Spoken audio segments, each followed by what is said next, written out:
ನಮಸ್ಕಾರ, ಟೆಕ್ ಟೇಲ್ಸ್ಗೆ ಸ್ವಾಗತ. ಈ ಹಾಗೆ ಇರುತ್ತೆ ಇವತ್ತಿನ ಪ್ರಧಾನ ಸಮಾಚಾರ. ಕರ್ನಾಟಕ ರಾಜಕೀಯದಲ್ಲಿ ಸಂಚಲನ ಮೂಡಿಸಿದ್ದ ಸಚಿವ ರಾಮಲಿಂಗಾರೆಡ್ಡಿ ಅವರ ರಾಜೀನಾಮೆ ಗೊಂದಲಕ್ಕೆ ತೆರೆ ಬಿದ್ದಿದೆ. ಇದರ ಜೊತೆಗೆ ಬೆಂಗಳೂರಿನಲ್ಲಿ ನಡೆದ ಭೀಕರ ಹತ್ಯೆ ಮತ್ತು ರಾಷ್ಟ್ರೀಯ ಹಾಗೂ ಅಂತಾರಾಷ್ಟ್ರೀಯ ಮಟ್ಟದ ಪ್ರಮುಖ ಬೆಳವಣಿಗೆಗಳ ಮೇಲೆ ಒಂದು ನೋಟ.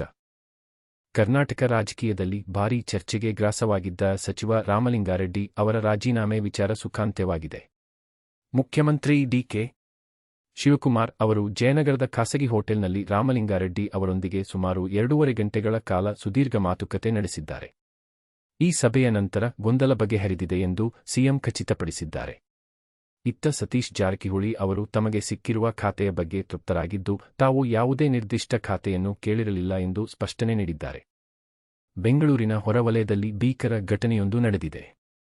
ಹಿಸ್ಟರಿ ಶೀಟರ್ ಒಬ್ಬನನ್ನು ದುಷ್ಕರ್ಮಿಗಳು ಮಾರಕಾಸ್ತ್ರಗಳಿಂದ ಕೊಚ್ಚಿ ಹತ್ಯೆ ಮಾಡಿದ್ದಾರೆ. ಈ ಘಟನೆ ಸ್ಥಳೀಯರಲ್ಲಿ ಆತಂಕ ಮೂಡಿಸಿದ್ದು, ಪೊಲೀಸರು ಸ್ಥಳಕ್ಕೆ ದೌಡಾಯಿಸಿ ಸಾಕ್ಷ್ಯಗಳನ್ನು ಸಂಗ್ರಹಿಸುತ್ತಿದ್ದಾರೆ. ಆರೋಪಿಗಳ ಪತ್ತೆಗೆ ವಿಶೇಷ ತಂಡಗಳನ್ನು ರಚಿಸಲಾಗಿದೆ. ರಾಷ್ಟ್ರೀಯ ಮಟ್ಟದಲ್ಲಿ ಇಂಡಿಯಾ ಮೈತ್ರಿಕೂಟ ಸಕ್ರಿಯವಾಗಿದೆ. 2029 ಸಾರ್ವತ್ರಿಕ ಚುನಾವಣೆಯನ್ನು ಗುರಿಯಾಗಿಟ್ಟುಕೊಂಡು 23 ಪಕ್ಷಗಳು ಸಭೆಯಲ್ಲಿ ಭಾಗವಹಿಸುತ್ತಿವೆ ಎಂದು ಕಾಂಗ್ರೆಸ್ ತಿಳಿಸಿದೆ. ಇತ್ತ ಮಮತಾ ಬ್ಯಾನರ್ಜಿ ಅವರು ದೆಹಲಿಗೆ ತೆರಳಿದ್ದು, ಟಿಎಂಸಿ ಸಂಸದರ ನಡುವಿನ ಭಿನ್ನಾಭಿಪ್ರಾಯದ ವದಂತಿಗಳ ನಡುವೆಯೇ ಈ ಸಭೆ ಕುತೂಹಲ ಕೆರಳಿಸಿದೆ. ಅಂತಾರಾಷ್ಟ್ರೀಯ ಸುದ್ದಿಗಳತ್ತ ನೋಡುವುದಾದರೆ, ಇಸ್ರೇಲ್ನಲ್ಲಿ ನಡೆದ ಗುಂಡಿನ ದಾಳಿಯಲ್ಲಿ ಒಬ್ಬರು ಸಾವನ್ನಪ್ಪಿದ್ದು 5 ಗಾಯಗೊಂಡಿದ್ದಾರೆ.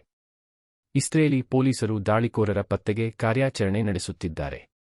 ಮತ್ತೊಂದೆಡೆ ಪ್ಯಾಲೆಸ್ತೀನ್ ರೈತರ ಮೇಲೆ ವಸಾಹತುಗಾರರು ಹಲ್ಲೆ ನಡೆಸುತ್ತಿರುವ ಘಟನೆಗಳು ವರದಿಯಾಗುತ್ತಿವೆ. ಇವಿಷ್ಟು ಇಂದಿನ ಪ್ರಮುಖ ಸುದ್ದಿಗಳು. ಇಂಥ ಹೆಚ್ಚಿನ ಅಪ್ಡೇಟ್ಸ್ಗಾಗಿ ನಮ್ಮ ಚಾನೆಲ್ ಅನ್ನು ಸಬ್ಸ್ಕ್ರೈಬ್ ಮಾಡಿ. ಮತ್ತೆ ಸಿಗೋಣ ಟೆಕ್ ಟೇಲ್ಸ್ನಲ್ಲಿ. ಲೈಕ್ ಮಾಡಿ, ಶೇರ್ ಮಾಡಿ.